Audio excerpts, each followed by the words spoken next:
This is CoreTV News on the Hour with Nifemi Oguntoye. The First National Convention of Nigeria's main opposition party, the All Progressives Congress, begins in Abuja today with about 6,000 delegates expected to attend. The convention committee chairman, Governor Ali Wamako of Sokoto State, says delegates will adopt a brand new constitution at the occasion. This, according to him, is aside from electing party leaders. Series of closed-door meetings were held ahead what the party says was one of the moves to end years of PDP rule at the center. Meanwhile, delegates to the APC National Convention have expressed optimism that the inaugural convention will be a success. Our Abuja bureau caught up with early birds at the Eagle Square venue of the convention and found in this report. Adorned with posters and different inscriptions, the Eagle Square is turning into a busy arena in preparation for the APC convention. These youths are not left out. They are contributing in their own way to ensure the convention is successful. Despite the fatigue from a long journey, these delegates still visited the square to say things for themselves. Some party members are optimistic that the convention will mark a new beginning in the nation's democracy. Yeah, basically we are members of the convention planning committee. We are here to make sure that everything is okay at the venue, and I want to assure you that we are set for a wonderful convention, and everything is on top gear, and I want to assure you that we are going to have a wonderful, transparently honest convention, the first democratic, transparent convention in this country, and no cause for alarm. The venue is taking shape. Activities on top gear, and I want to assure you that we are prepared for the convention. We have no problem. The only problem we have is that we don't have a problem, and the party is united, the party is strong, the party is viable, and by the special grace of God, this is the beginning of taking over Aso Rock in 2015. Security is key to the success of the convention, and policemen are combat ready to secure the venue. The convention committee chairman says all is set for the successful hosting of the event. That regardless of the stumbling blocks and hiccups deliberately planted to scuttle our purposes, the first delegate convention of All Progressive Party is here. The All Progressive Party Congress, as an amalgam of progressive forces in Nigeria, is a child of necessity. You will recall that the nation's latest acceptance of democratic governance commenced on 29 May 1999. This effectively means that as nationals of this great country, we have had 15 years of unbroken democratic rule. Unfortunately, this development has not led to the entrenchment of deep democratic rules in our body of politics. The People's Democratic Party, PDP, which had been in power all these years, has not offered much in terms of effective and commendable governance that is capable of bringing succor to the teeming population of Nigerian people.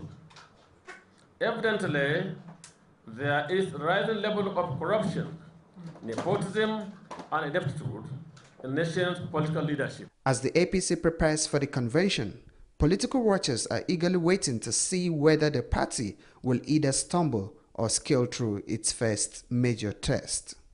Pius Samuel, CoreTV News, Abuja. The political landscape in Ekiti has been jolted with shock as a detachment of Nigerian Army drafted to the state for security during the forthcoming governorship election intercepted a truckload of voting materials ranging from ballot papers, INEC stamps and reflective jackets of the Electoral Commission. This nearly led to another fiscal as relevant agencies trade blames over the discovery. Rashid was there and filed in this report. Leader of the Nigerian Army Detachment Team, Ali Momo, says the truck was intercepted on its way out of Ekiti State. You have this as INEC stamp, and you have this as stamps that is currently in use. And what is curious about this issue is that you cannot claim that 2014 stamp is a waste material, is it? So here we are. But then we have a limit to this issue. I'm saying this because my colleagues, the state security services, they are here, who will determine where this event before you originated from and the destination. Olufemi Ose, one of the people in the truck, explains that they were contracted to transport the materials from INEC office in Ado-Ekiti to Ogba in Lagos State for delivery. And that man, I get the load. The person imprint that will be, I don't know the person imprint that will, but the only thing that they can't give me will be say, Nama will be done ready. But from the INEC office in Ekiti, you loaded this thing? Yes. When did you start loading? Now, this one, they start loading. Where is that? 7 days. We have to carry it to where? Lagos. Lagos? Yes. We are in Lagos? For Ogba site. We are in Ogba? If I reach Ogba, that woman see me calling. That number woman deal with me, yes. Okay. We're still in Ekiti, where governorship election is due on the 24th of June. Rashid met with the former governor of Ondo State, Bamidele Olumilua, who spoke on what June 12 stands for and the lessons for the forthcoming poll. Here's the report.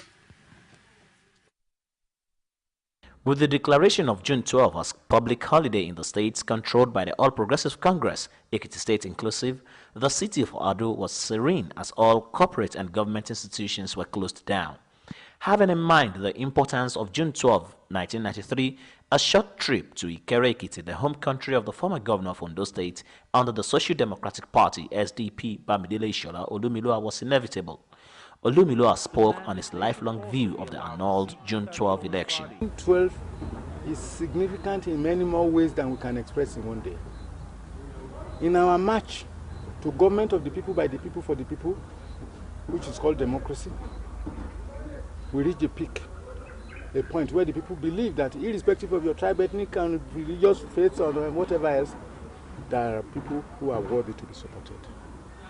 And for the first time in this nation, we had a candidate from the West who was supported all over the country.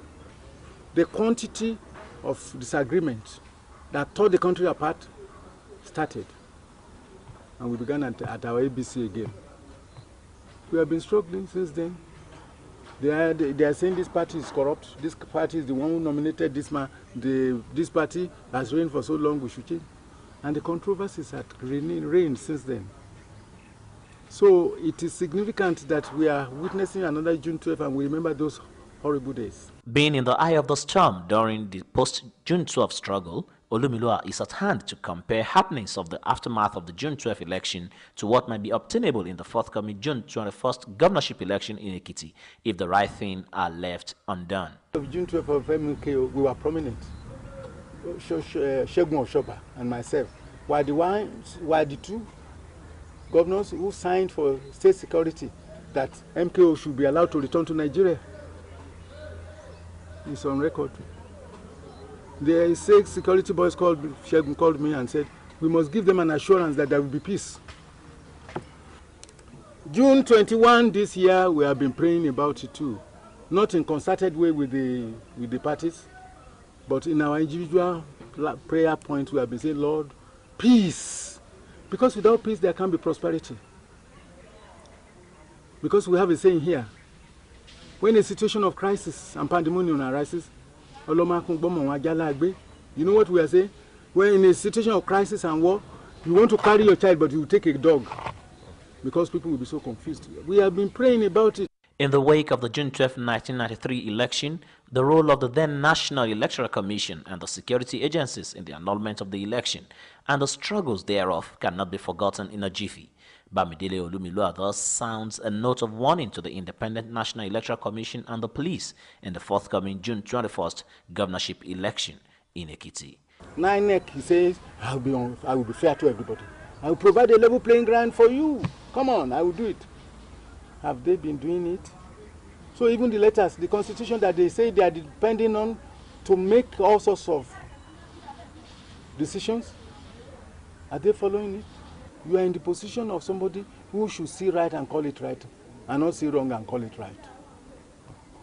You are to bring peace, not to lock up. We encourage a good number of these officers and these policemen to go and read their Bible or read their Quran,